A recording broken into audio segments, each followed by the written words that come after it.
সবাই শ্রমিক, ইভেন আমিও একজন শ্রমিক।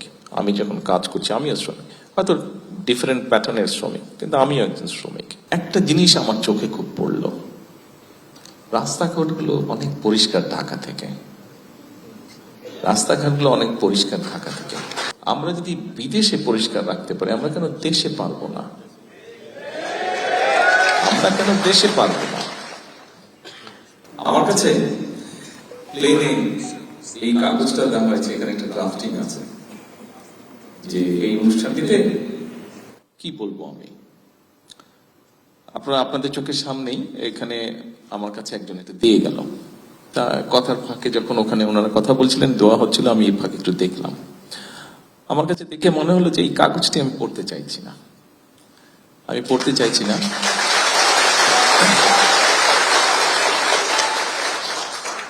আমি এতগুলো বাংলাদেশ যখন আমার সামনে আছে, আপনারা যারা এখানে বিভিন্ন কারণে এই দেশে আছেন, আপনাদের সাথে আমি আমার কিছু চিন্তা ভাবনা আপনাদের সাথে শেয়ার করতে চাই।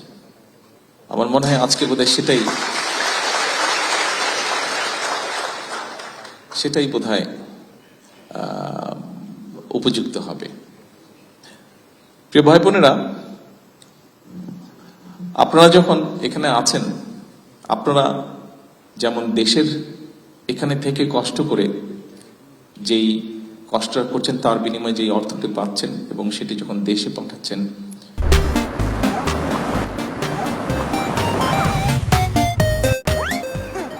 সেটা যেমন বাংলাদেশের জন্য উপকার হচ্ছে, ঠিক এই দেশটিকে গড়তেও কিন্তু আপনারা সাহায্য করছেন, এই দেশটিকে গড়ে ওঠার জন্যও কিন্তু আপনারা কাজ করছেন। অর্থাৎ আপনারা একসাথে কিন্তু ওই নেবে বলা যায় দুটো দেশ গড়ে তুলছেন ধীরে ধীরে। এক নিজের দেশ, দুই যে দেশে আপনারা আছেন সে দেশটি। আসার সময় আমি লাস্ট এসেছিলাম এখানে 2014 সালে, 2014-তে আমি কোকোকে দেখতে এসেছিলাম, আমার ছোট ভাইকে ওইখানে ছিল। তারপরে আমার আর আসার সুযোগ হয়নি।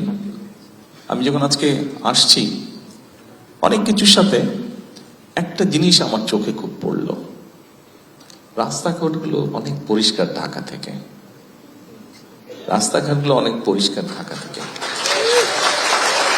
শুধু ঢাকাই বা বলি কেন, বাংলাদেশের কম বেশি সকল জায়গা থেকে রাস্তাগুলো, এখানকার রাস্তাগুলো পরিষ্কার। এয়ারপোর্ট থেকে এই পর্যন্ত যখন আসলাম, দেখুন এই রাস্তাগুলো পরিষ্কার যারা রাখতে সহযোগিতা করছে, তাদের মধ্যে কিন্তু আমাদের ভাইরাও আছে। আমার প্রশ্নটা হলো, আমরা যদি বিদেশে পরিষ্কার রাখতে পারি, আমরা কেন দেশে পারবো না? আমরা কেন দেশে পারবো না? আমি এই কথাটাই আপনাদের সাথে শেয়ার করতে চাইছি। আপনারা যারা মালয়েশিয়াতে আছেন, আমাদের আরো বাংলাদেশি ভাইরা, প্রবাসী ভাইরা যারা পৃথিবীর বিভিন্ন দেশে আছেন, সবাই যখন বিদেশে যান, বিদেশে থাকেন, বিদেশে পরিশ্রম করছেন, যে দেশেই আছেন, সেই দেশটিকে যেমন গড়ে তুলতে সাহায্য করছেন, একই সাথে নিজের দেশকেও গড়ে তুলতে সাহায্য করছেন পরোক্ষভাবে।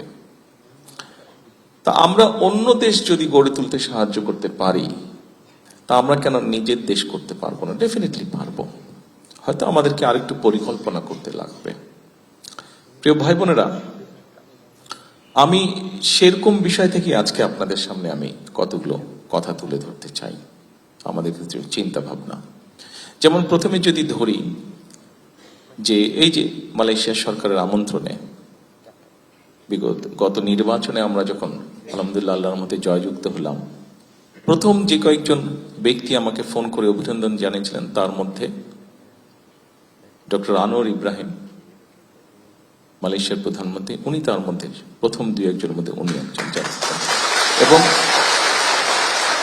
উনি আমাকে আমন্ত্রণ জানিয়েছেন আসার জন্য। সেই আমন্ত্রণেই আজকে এখানে এসেছি।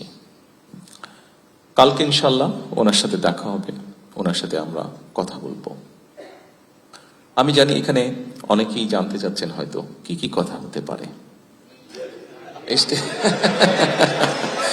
এটি জানতে চাচ্ছেন। হ্যাঁ, আমরা কিছু বিষয়ে কথা বলবো। এখানে প্রথমেই মালয়েশিয়া বলে যে বিষয়টি আছে, সেই বিষয়টি হচ্ছে যে আমাদের এখানে বহু শ্রমিক কাজ করেন অনেক দিন ধরে, যে কোনো কারণেই হোক। আমাদের দেশ থেকে এখানে মানুষ আসতে পারছে না, কাজ নিয়ে, জব নিয়ে এখানে আসতে পারছে না।